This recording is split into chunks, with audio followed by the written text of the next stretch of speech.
Simple rangoli designs, చుక్కల ముగ్గులు, Kolam with dots ఇలాంటి ముగ్గుల కోసం వెంటనే మా ఛానల్ని సబ్స్క్రైబ్ చేసుకొని పక్కనే ఉన్న గంట సింబల్ని క్లిక్ చేయండి.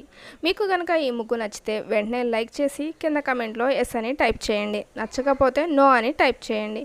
కానీ సబ్స్క్రైబ్ చేసుకొని పక్కనే ఉన్న గంట సింబల్ని క్లిక్ చేయడం మాత్రం మర్చిపోకండి. Thank you.